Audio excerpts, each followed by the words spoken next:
national des 35 personnes tuées dans le bombardement du camp des déplacés de Mugunga à Goma ont été mis en terre aujourd'hui. Ils ont été inhumés dans un mémorial érigé en leur mémoire. La cérémonie funéraire a eu lieu en présence de plusieurs membres du gouvernement. Les images à suivre dans ce journal. Également au sommaire, encore des pleurs et des morts aujourd'hui à Kinshasa. Une gigantesque citerne de Mino-Congo au niveau de GB remplie de blessés était frondée sur une maison. 3 personnes ont trouvé la mort, dont un enfant de 6 ans et une femme âgée. On y revient dans un instant. Et enfin, Jean Bakomito, confirmé gouverneur de la province du Haut-Touélé. La Cour d'appel d'ici revient d'entériner cette élection. Dans ses arrêts rendus aujourd'hui, cette Cour a déclaré recevable mais non fondée le requête de certains candidats à la course qui ont demandé d'annuler l'élection pour fraude électorale. Comme lui, le gouverneur du Haut-Lomami aussi a été confirmé. Voilà tout pour le titre. Mesdames et messieurs, encore une fois, bienvenue à vous si vous nous rejoignez à la radio-télévision nationale congolaise. Je le dis à l'ouverture de ce journal, le larme était trop dur à retenir. L'émotion était forte aujourd'hui à Goma, au Nord Kivu. Le 35 cercueil recouvert du drapeau national des 35 personnes tuées dans le bombardement du camp des déplacés de Mugunga à Goma ont été mis en terre aujourd'hui. Ils ont été inhumés dans un mémorial érigé en leur mémoire. Dans ces mémorials dénommés Génocostes seront désormais inhumées toutes les victimes de la guerre d'agression rwandaise. La cérémonie fut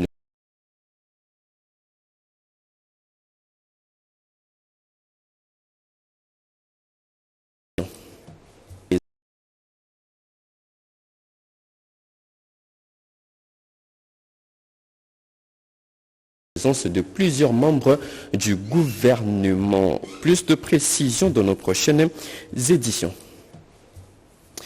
Freddy Kita vient de nouveau compatir avec la population du Nord Kivu. Devant nos caméras, cet acteur politique a lancé un message de réconfort aux familles de victimes des attaques du camp des déplacés de Mugunga. Il a aussi appelé à une mobilisation totale. On l'écoute. Je présente d'abord mes sincères condoléances les plus attristées aux familles des victimes de Provence. Je crois que nous avons tous suivi ce qui s'est passé. C'est un massacre vraiment regrettable. Ôter la vie des innocents, c'est pour le plaisir, c'est pour chercher le pouvoir.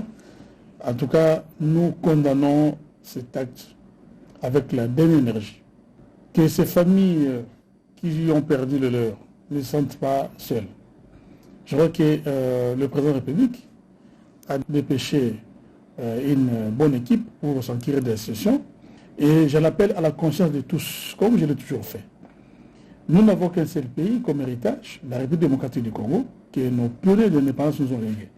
Nous devons tous nous lever comme un seul homme autour du commandant suprême. J'ai cité Félix Antoine Tshisekedi Tshilombo, pour barrer la route à tous ces inciviques, à tous ces criminels qui ne cessent de commettre le meurtre, de massacrer nos populations, de tout faire pour déstabiliser les pays. Je dis bien les pays. On peut changer le président, on peut changer, je ne sais pas quoi, qui là. Mais tant que cette situation demeurera comme telle, je crois que nous devons nous unir, être ensemble, parce que ça concerne l'intérêt suprême de la nation. Parce que perdre un être cher, ce n'est pas facile. Avec handicap de la province du Nord Kivu ont désormais leur organisation pour réfléchir sur leur situation sociale. Au terme d'un atelier de 2 jours organisé à Goma, elles ont signé une charte créant cette organisation qui vient d'être mise sur pied. Regardez. Une coalition des organisations des personnes vivant avec handicap dans la ville de Goma et le territoire de Nyiragongo a été mise en place ce mardi 14 mai 2024 à l'issue des assises de 2 jours organisées par EDA sous l'appui financier et technique de l'ONG Corded dans son programme Just Future. Ces organisations ont sur place signé une charte commune après différents amendements apportés par les participants et cette coalition devra faciliter les actions de lobbying et plaidoyer afin de permettre l'inclusion dans la gouvernance et le tout processus de paix, a révélé Madame Nathalie Nabintou King, coordinatrice intérimaire de l'organisation EDA. L'objectif de cette coalition, on veut savoir est-ce que vraiment dans la résolution 1325, les femmes vivant avec un handicap sont-elles impliquées dedans? Et dans la résolution 2250, est-ce que les jeunes vivant avec handicap sont-ils impliqués dedans? Ce que nous attendons de cette coalition, toutes les organisations-là s'unissent. Cette coalition est d'une importance capitale pour mener une lutte en synergie en faveur des personnes vivant avec handicap, ont soutenu les participants. Mais nous voulons que tous ensemble nous puissions prendre nos plaidoyers, nos problèmes spécifiques, et les amener auprès des décideurs État assemblée, parce qu'on dit que l'union fait la force. Nous tous, nous sommes les personnes vivant avec handicap. Plus nous allons ensemble, plus nous allons trouver des fruits là qui sont meilleurs. Et ce que j'attends surtout de cette coalition pourra nous permettre de faire les plaidoyers pour les personnes handicapées, plus particulièrement les sourds-muets. Occasion pour le coordinateur Katindi Obedi Sylvain d'intervenir en vidéoconférence pour préciser que cette coalition ne remplace pas d'autres organisations qui militent pour la promotion de la personne handicapée. Je l'ai annoncé à l'ouverture de ce journal, encore des pleurs et des morts. Aujourd'hui à Kinshasa, une gigantesque citerne de Minokungu au niveau des GB remplie de blé s'est effondrée sur une maison voisine. 3 personnes ont trouvé la mort, dont un enfant de 6 ans et une femme âgée. Leur corps, jusqu'au moment du tournage de ces reportages, était encore enseveli sous les tonnes de blé. C'est un reportage de Pascal Chissot rendu par Fanny Malonga. Ce mercredi matin, il s'est produit un drame à l'usine de production des minoteries Minokungu, où une citerne chargée du bleu est tombée dans une parcelle voisine en déversant les restes de ses matières. Cet accident survenu à minuit a surpris cette famille, causant ainsi la perte de vies humaines et d'autres dégâts collatéraux. Une femme âgée, un enfant de 6 ans, ainsi qu'un travailleur qui est jusqu'ici sous les décombres. En attendant les enquêtes pour élucider la cause de ces drames, les autorités compétentes des différents services prennent langue avec les responsables de cette usine pour établir les responsabilités. La question est celle de savoir pourquoi les autorités des services concernés ne tiennent pas compte des constructions anarchiques qui privent même l'emprise publique sans tenir compte du passage des personnes et de leurs biens. La MONUSCO ferme petit à petit ses valises pour quitter le sol congolais. En Ituri, la justice transitionnelle va prendre le relais pour éviter les cycles de la violence. Comment fonctionne cette justice? Un atelier de 2 jours se tient en ce moment à l'attention des acteurs de la société civile. Junior Selemani nous en dit un peu plus. Le président de la République, Félix-Antoine Tshisekedi Tshilombo, accorde une attention particulière sur la question de la justice transitionnelle dans des zones de conflits armés pour une bonne protection et réparation de victimes de crimes contre la paix et la sécurité de l'humanité. La création des fonds nationaux de réparation et des victimes sexuelles liées aux conflits et d'autres crimes contre la paix est une preuve éloquente. Voilà ce qui justifie l'organisation d'un atelier de sensibilisation de 2 jours à l'attention des acteurs de la société civile de 5 territoires de l'Ituri, une initiative de la MONUSCO à travers sa section de droits de l'homme. Occasion pour le chef de bureau de la MONUSCO en Ituri, Karna Soro, de réaffirmer l'engagement de la mission des Nations Unies au Congo pour la réussite de ce processus. La résolution 2717 des Nations Unies qui a renouvelé le mandat de la MONUSCO et qui en même temps a amorcé le retrait progressif de la mission de la RDC, a placé parmi ses priorités l'appui au gouvernement pour la mise en œuvre de cette stratégie sur la justice transitionnelle. Pour sa part, le gouverneur militaire de l'Ituri, le lieutenant-général Luboyanka Shomadjoni, a invité les participants à l'appropriation de ce programme porteur d'espoir pour la stabilisation de cette province. J'invite donc tous les participants à cet atelier de suivre attentivement et avec assiduité toutes les présentations pour comprendre l'approche dans toutes ses dimensions afin d'atteindre le résultat attendu qui est la réconciliation, le pardon sincère avec une garantie de ne plus voir des violations des droits de l'homme être commises. Je ne saurais terminer mon mot sans remercier la MONUSCO à travers sa section des droits de l'homme qui est toujours aux côtés du gouvernement de l'état de siège pour la recherche de la paix et de la sécurité.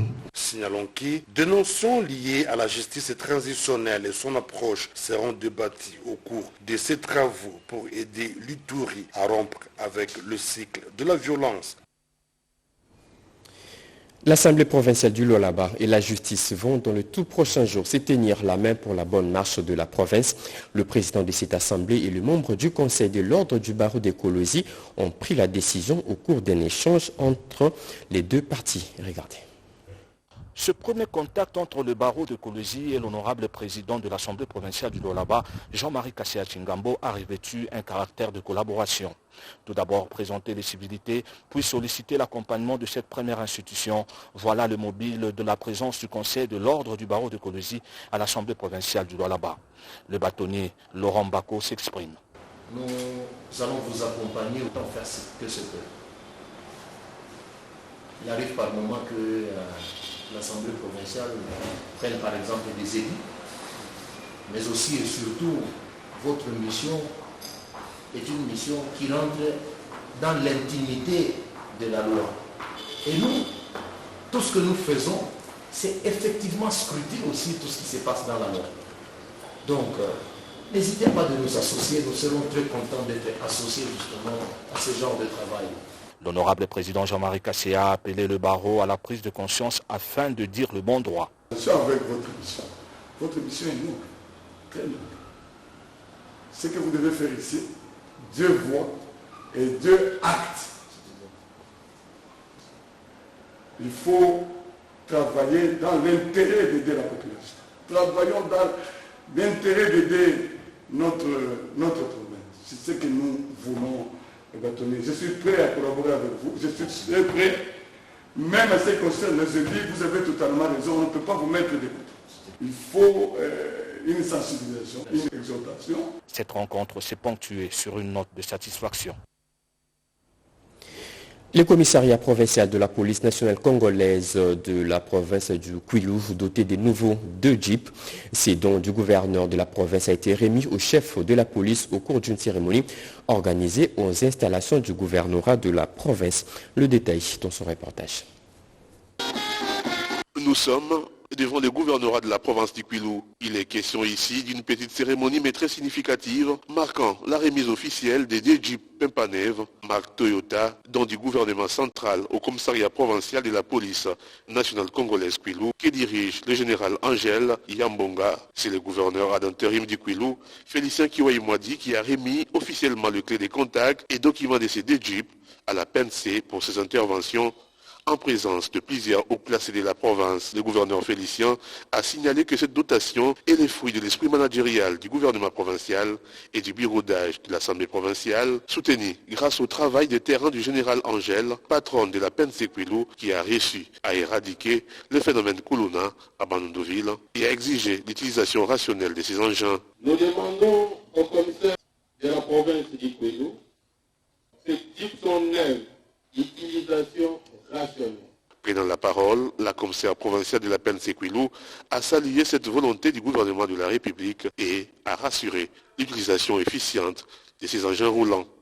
Je remercie d'abord le chef de l'État, M.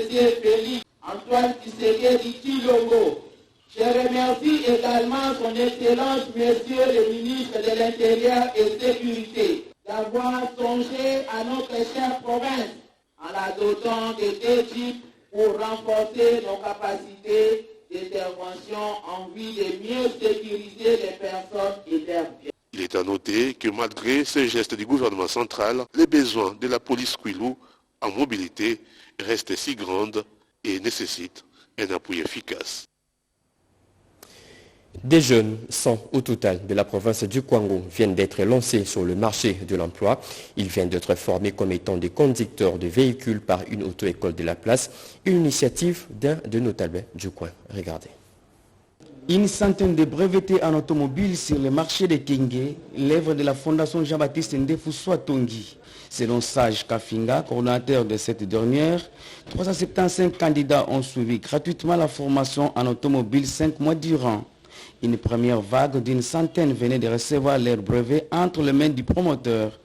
Pour le coordonnateur, la Fondation Ndefuswa Tongi a un projet ambitieux et exaltant qui vise à combattre les antivalaires et les chômages dans la province du Kwango. Vous avez toutefois les raisons d'être fiers de vos réalisations, car vous avez travaillé sans relâche pour obtenir les diplômes que vous recevrez aujourd'hui entre les mains de l'honorable Jean-Baptiste Ndefuswa Tongi. Vraiment, vous méritez l'admiration de toute notre fondation. Pour l'honorable Jean-Baptiste Ndefuswa Tongi, député national élu de la circonscription de la ville de Kenge, initiateur du projet, le manque d'emploi dans la ville de Kenge est son cheval de bataille. Par cette fondation, il permettra à la jeunesse de laisser de se tailler les chemins. Il invite les lauréats d'en tirer profit et de se faire responsables et utiles dans la société. Nous donnons une plus-value à ceux qui n'en ont pas, et c'est l'essentiel. Et c'est gratuit. Je ne sais pas pourquoi les gens hésiteraient de venir apprendre gratuitement. Signalons que la fondation Jean-Baptiste Ndefuswa Tongi n'a qu'une année d'existence. Elle est rassure promouvoir les jours à venir, l'hôtellerie, l'esthétique, la coupe et couture, l'informatique et les wake-up. Jean Bakomito, confirmé gouverneur de la province du Haut-Uélé.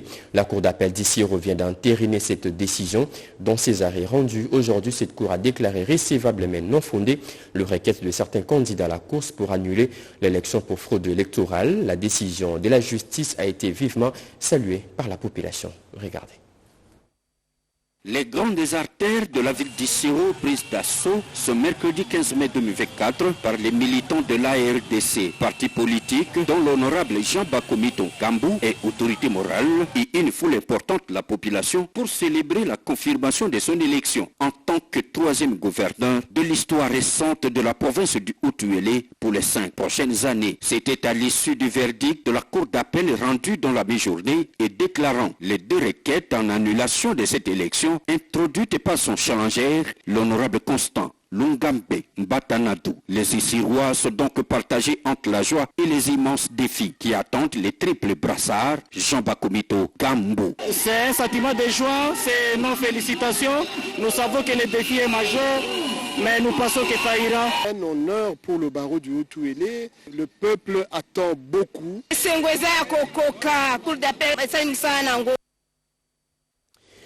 Cérémonie similaire dans la province du Olomami où la cour d'appel siégeant en matière électorale vient de proclamer définitivement le résultat des élections du gouverneur et vice-gouverneur de la province. C'est dans la salle du lycée Maïdio que la cour d'appel du Olomami siégeant en matière électorale s'est réunie pour la publication définitive des résultats des élections de gouverneur et vice-gouverneur de la province du Olomami. La cour d'appel du Olomami, faisant office de la Cour administrative d'appel, n'est eu à enregistrer aucune requête en contestation de candidature pendant les délais légaux prévus à cet effet.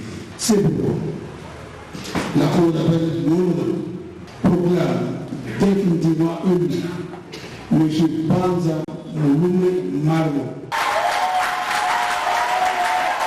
et M. Mwanze Ouagadino Rosen, engagé le groupe de vice-gouverneurs de la même province. Tombe le président, Kimba Michola Moïse, président, et Ladimbo, juge assigné. Présent dans la salle, les participants à cette cérémonie ont jubilé cette publication et souhaitent bon vent au gouverneur, honorable Banza Mouloumé Marmo et honorable Rosen Ouakadilo, vice-gouverneur.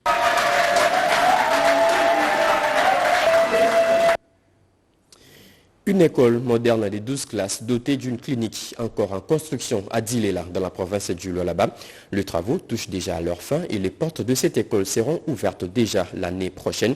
Constat fait par la chef de cette commune qui était cet avant-midi sur le chantier. Regardez.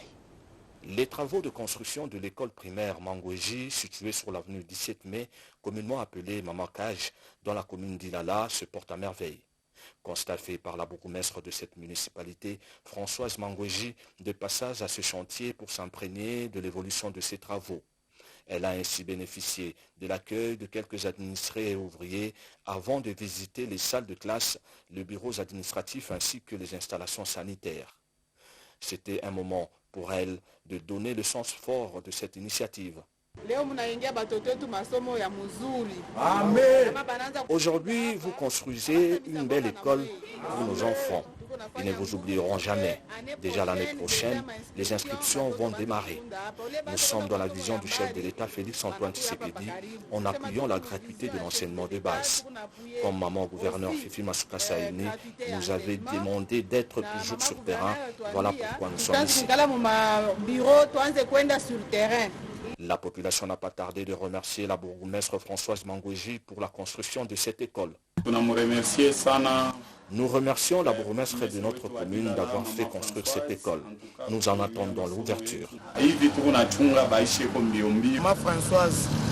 Nous, motocyclistes, nous sommes contents de voir cette école en construction qui accueillera bien sûr nos enfants. La fin des travaux de ce nouvel établissement de 12 classes est attendue de pied ferme par ceux qui en seront bénéficiaires. Après un accord de financement signé avec le gouvernement congolais, la Banque mondiale poursuit ses activités pour la matérialisation du projet encore en RDC. Une délégation de cette institution financière a effectué une mission à Luisa dans le Kasaï central. Mission axée essentiellement sur la collecte des données parcellaires et fiscales. Suivant. Lancée le 7 mai dernier, cette activité a été clôturée ce mardi 14 mai 2024 dans la salle rouge sur la commune rurale de Luisa, dans le but de couronner la mission effectuée dans les territoires de Luisa par la délégation du projet Encore, accompagnée du chef de division provinciale de la DGRCAC. C'est confiant à la RTNC à l'issue de cette activité, le coordonnateur du projet Encore dans la province du Kasaï central, José Moigno Okosia, qui évoque les objectifs de ce projet financé par la Banque mondiale en partenariat avec le gouvernement de la République, s'est dit satisfait de son appropriation par la notabilité locale. Prenant la parole, le promesse de la commune rurale de Luisa, Guillaume Chidi Milamboumoula, s'est réjoui de la mise en œuvre à Luisa de ce projet qui, à l'en croire, matérialise la vision du chef de l'État, Félix Antoine Tshisekedi Tshilombo, sur la politique fiscale. Dans leurs impressions, les acteurs de la société civile associés dans cette activité exhortent la population de Luisa à payer les impôts et taxes afin de booster le développement de notre cher et beau pays. Par les taxes, y compris les impôts, c'est celle-là qui élève une nation. Nous voulons que ces taxes-là soient canalisées en bonne et due forme à un père de famille. Après une séance de descente sur terrain pour se rendre compte de l'effectivité du travail abattu par les agents recenseurs, cette délégation a poursuivi sa mission dans d'autres territoires de la province, en commençant notamment par les territoires de Kazumba. Les relations bilatérales entre la RDC et la Tunisie se réaffirment plus précisément dans le domaine agricole et énergétique, constaté par le directeur général de l'ANAPEX et les diplomates tunisiens en poste à Kinshasa. Le détail avec Yvette Makountima. Parmi tant d'autres, un seul sujet a meublé les échanges entre les directeurs généraux de l'Agence nationale de promotion des exportations ANAPEX, Mike Tambouelou Bemba, et l'ambassadeur des Tunisiens en République démocratique du Congo, Merez Ferchichi. Il s'agit du renforcement des relations commerciales entre la RDC et la Tunisie, principalement dans le domaine agricole. Les diplomates tunisiens en poste à Kinshasa ont saisi l'occasion pour inviter officiellement les directeurs généraux de l'ANAPEX au forum Tunisian Africa Business Meeting qui aura lieu à Tunis du 1er au 2 juillet 2024. Et je saisis cette opportunité pour remettre à monsieur le directeur général une invitation pour honorer de sa présence et pour prendre part au cadre qui constitue une opportunité idoine pour intensifier les échanges et pour créer ce réseautage interafricain et pour que et c'est une opportunité pour le Congo pour intensifier et pour consolider davantage des échanges commerciaux. Ce forum permettra de renforcer les relations commerciales entre les deux pays en encourageant les échanges et en créant un climat favorable aux affaires. Occasion pour l'agence de réaffirmer sa collaboration avec l'agence sœur de Tunisie, le Centre tunisien de promotion des exportations CEPEX, et de multiplier des contacts d'affaires pour la promotion des exportations des produits agricoles congolais. Quel est l'apport du produit bruit pour le décollage de l'économie congolaise? Un expert a tenté de répondre à cette question de notre consoeur Fanny Malonga. Regardez. Dans la quête du succès économique de la République démocratique du Congo, les produits intérieurs bruts PIB en sigle jouent un rôle crucial comme étant indicateur clé de la richesse d'une nation, reflétant la valeur totale des biens et services produits sur le territoire. Pour la RDC, un PIB élevé est essentiel pour favoriser le progrès dans divers secteurs, tels que les ressources minérales, l'agriculture, les services et autres. Accroître le PIB, diverses mesures peuvent être envisagées. L'économiste Christian Bapongi Belato Mwanawabi apporte son expertise. L'objectif de PIB, c'est ça d'ailleurs qui détermine la fortune d'un pays. Un pays qui a un PIB très élevé, ce pays est riche. Et un pays qui a un PIB faible, c'est un pays pauvre. Pour accroître votre PIB, il faut augmenter la production. La production dont vous êtes capable. Nous devons commencer par sa source. Le cas du Congo, c'est l'énergie. Nous sommes pauvres en énergie. C'est difficile d'accroître le PIB si nous négligeons le côté énergie. C'est question d'orienter notre économie sur la concentration de la production réelle. Quand je dis production réelle, c'est-à-dire on produit des matières, des produits physiques, des produits finis ou bien des produits semi-finis, c'est-à-dire la production soit minérale, agricole, voire même des services. Il est donc important de mettre en place des politiques économiques et des stratégies efficaces visant à stimuler la production en RDC. Démarré depuis le 6 mai dernier, la formation sur les logiciels de gestion de recettes non fiscales s'est clôturée le samedi dernier dans la province du Sud Kivu. Cette formation a regroupé les agents et cadres de services de Pétentique Mines Hydrocarbures qui participent également à la mobilisation de recettes de la province. Suivant. En prélude de la mise en place de la chaîne informatisée de la recette à partir du 1er juillet 2024 au site Kivu, à travers les logiciels de gestion des recettes non fiscales de l'État, les Logirad, le projet gouvernance financière a procédé le mardi 14 mai à Bukavu à la remise symbolique des kits informatiques au service d'assiettes impliqués dans la maximisation des recettes non fiscales de l'État. Présent à la cérémonie, l'expert du projet gouvernance financière en charge de la mise en œuvre de ces logiciels, Pépin Dev Ampengele, a rappelé ses avantages ainsi que les contraintes liées à son adaptation par les utilisateurs. Ces logiciels nous permettent d'une part d'accélérer les traitements de tout ce qui est procédure de collecte des recettes. Le traitement est accéléré, mais en plus de cela, ces logiciels nous apportent aussi une forte ou grande transparence. Ce logiciel vient avec des mécanismes de contrôle qui permettent de mieux encadrer la mobilisation des recettes. Auparavant, une formation de 6 jours sur les Logirad a été organisée en faveur des agents et cadres des services de Pétentique, mines, hydrocarbures, environnement, DGM et affaires foncières qui participent à la mobilisation des recettes non fiscales de l'État au site Kivu. Certains participants sont revenus sur la valeur ajoutée de ces assises.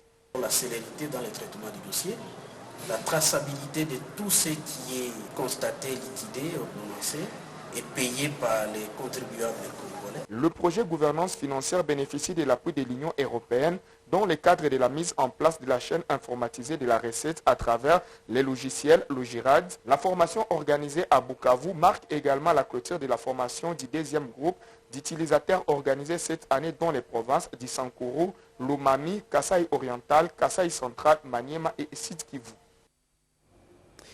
Et pour finir, les acteurs de la chaîne de suivi et évaluation du programme national du développement agricole des retours sur le banc de l'école. Pendant 5 jours, ils seront outillés sur les facilitations d'accès au marché pour les petits agriculteurs. Un atelier organisé par le ministère de l'Agriculture, comme nous dit Marie Kalonk. Pendant 5 jours, les acteurs de la chaîne de suivi et évaluation du Programme national de développement agricole PNDA seront formés sur les facilitations d'accès au marché pour les petits agriculteurs.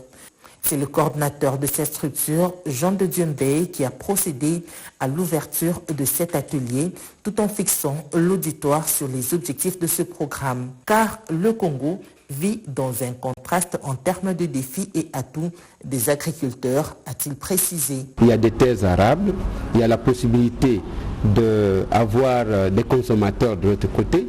Donc il suffit que nous puissions par déclic susciter l'envie de produire avec la semence améliorée, encadrer ces gens qui travaillent pour qu'ils respectent les itinéraires techniques, les amener du côté des banques pour qu'ils soient appuyés par des financements bancaires et de l'autre côté les assurer sur le plan de l'agriculture en cas de risque.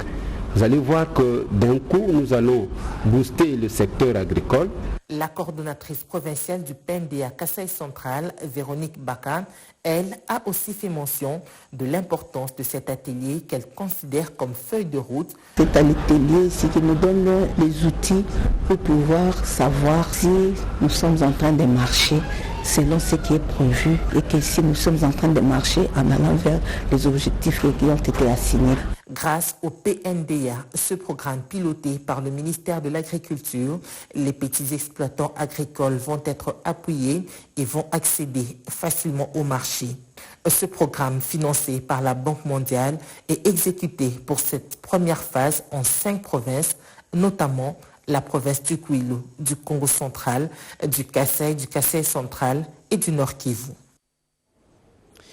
C'est fini pour ce journal de 19h. Mesdames et messieurs, ce journal a été coordonné par Nicole Sessep-Loka, réalisé par Pascal Chisso, Ramadan Poki. La partie technique a été assurée par Joyce Apalakwe, André Djeka, François Kapiamba. Merci de nous avoir suivis. L'actualité continue sur nos antennes, retrouvée dans moins de 30 minutes, donc à 20h, Nancy Odianyango. Au revoir.